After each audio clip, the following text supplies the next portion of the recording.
এটাইকে পারতে পারতাম বা তাদেরকে দিতাম। স্যার আপনি আজকে আমাদের আসছেন, আমি নিজে স্যার দিতে কিন্তু আমার সৌভাগ্য আমার মেয়ে। আপনি স্যার বিশ্বাস করবেন না, আমার স্যার 15 বছর বয়স, আপনি মনে করতে পারে স্যার শেরপুরে লীগের একজন নেতার একটা বাচ্চাও স্যার মারা গিয়েছিলেন। আপনার মনে হয় স্যার হয়তো স্মরণ আছে। ভালোবাসা আর ঋণের কাছে স্যার আমরা ঋণী, কিন্তু স্যার আমার মারা যাওয়ার পরে আমার আনার যে কষ্টটা দেখেছি আপনার স্যার কিছুটা আমি বুঝতে পারছি। আমি এতটুকু আপনাদেরকে বলার জন্য আজকে এখানে এসেছি যে এটা বিচারই ছিল। অনেক কথা বলতে পারি, দুটো কথা আমি বলছি ইনশাল্লাহ। এতটুকু বিশ্বাস রাখেন যে আল্লাহ বিচার আপনারাই দেখবেন।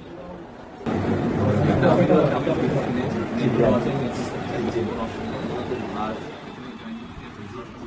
আসামিকে ধরা হয়েছে, ব্যবস্থা করা হচ্ছে, এরপরে বিচার ইনশাল্লাহ আইন উনিও কন্যা সন্তান, আমিও কন্যা সন্তান, উনিও কন্যা সন্তান। কাজে আমরা জানি যে সন্তানের কষ্টটা আমরা একটা ছবি ছিল স্যার, কিছু বলে বলেন না, আমি শুধু আমি মেয়ের বাবা, আপনিও স্যার একজন মেয়ের বাবা। শুধু একটা আমি দৃশ্য আপনাকে স্যার দেখো, আর কিছু দেখাবো না স্যার, আমি দেখবো না স্যার, স্যার আমি দেখবো না স্যার, এটা নিয়ে আমি সারা জীবন স্যার আমি দেখবো না।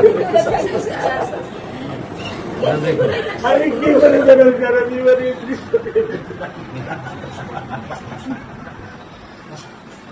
আমার এই দৃশ্য আমি কি দিয়ে পূরণ করবো স্যার? আমার বিয়ে শুক্রবারে আমার সাথে মসজিদে নামাজ পড়ে, আমি 3 ওয়াক্ত নামাজ বাসায় পড়ি স্যার, কারণ ও আমার সাথে নামাজ পড়তে পছন্দ করে। 2 ওয়াক্ত নামাজ আমি ওকে নিয়ে স্যার আমার বাসায় পড়ি স্যার। আল্লাহ আমি জানি না, আল্লাহ তাআলা আমার কোন পরীক্ষা ফেলেছে, এই দুঃখ এই কষ্ট মৃত্যু ছাড়া আমার আর কোনো শেষ নেই স্যার, আর কোনো শেষ নেই স্যার। আপনার দায়িত্ব মানে প্রধানমন্ত্রী নেবে, আমাদেরকে তো আপনাদেরকে শক্ত হতে হবে না, আপনার তো বড় মেয়ে রয়ে গেছে, এখন তো ওর জন্য আপনাদেরকে শক্ত থাকতে হবে। স্যার সত্য কথা, আমি যখন ওকে ভ্যানে পাঠাই আমি খুব বল পাই, আমি কালকে বলে দিছি যে আমি আর ভ্যানে দিব না, তুমি প্রতিদিন ওকে রিস্কায় নিয়ে যাবা, রিস্কায় করে নিয়ে আসবা। আমি ক্লান্ত স্যার, 10 বছর বয়স থেকে স্যার অবহেলা পেতে পেতে পেতে পেতে স্যার আমি আর নিতে পারতেছি না স্যার। আল্লাহ আমার ভাগ্যে দিচ্ছে, আমি কি করবো স্যার? কি করবো? ব্যবস্থা মানে বলেছেন মেয়ের লেখাপড়া হবে, ধৈর্য ধরুন, ইনশাআল্লাহ বিচার হবে খুব সম্পৃক্ত সময়। কারণ এছাড়া বেশি বলতে পারবো না, কারণ আদালতের বিষয় তো। আমরা চার্জশিট দেবো ইনশাআল্লাহ এই 24 ঘন্টার মধ্যে। আমি সত্য কথা বলি, আমার 55 বছর বয়সে আমি এত দ্রুত, এত সুন্দর, এত সুচারুভাবে আমি কখনো দেখিনি। এটা আমি বুঝতে পারছি, এটা তো বুঝতে এটা আমি বুঝতে পারছি স্যার। প্রধানমন্ত্রী চলে আসছেন, এটা আমার সৌভাগ্য। আমি সত্যিকার ভাবে স্যার আমি বলি, আমি এটা স্যার প্রত্যাশা করিনি যে আপনার মতো মানুষ আমার এই 10,000 টাকার একটা প্ল্যানে স্যার আপনি পা রাখবেন, কিন্তু এই বিশ্বাস ছিল যে আপনি আর 10 জন না। যে মানুষ ট্রাফিক সিগন্যালে দাঁড়িয়ে থাকে, নিয়ম মেনে চলে, সে মানুষকে বুঝতে স্যার আমার এইটুকু বয়সে স্যার যথেষ্ট স্যার।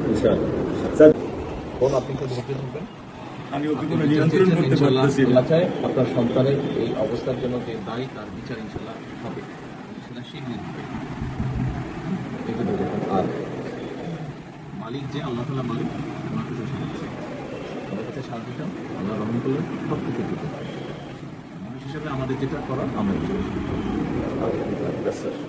স্যার মিরপুর 10 নম্বর আইডিয়াল স্কুলে ক্লাস 9 এ পড়েছে।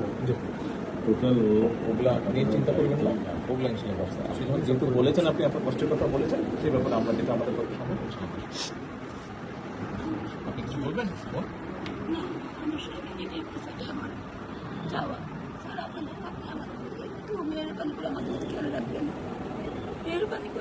আমরা প্রথমে সবচেয়ে আগে যেটা এই মুহূর্তে আমরা করতে চাই সেটা হচ্ছে যে এই অন্যায়ের সাথে যে জড়িত তার বিচার আমরা আগে করতে চাই, তার বিচারের ব্যবস্থা আমরা আগে করতে চাই, এইটা আমরা আগে প্রথমে করতে চাই।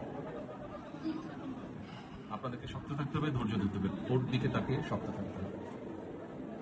এক সন্তান আল্লাহ নিয়ে গেছে, আরেক সন্তান আপনার কাছে আছে, ওর কথা মনে করে আপনাদেরকে শক্ত থাকতে হবে, ওর দিকে তাকে। ঠিক আছে? চলে আসবে, ভাই চলে আসবে, আজকে চলবো।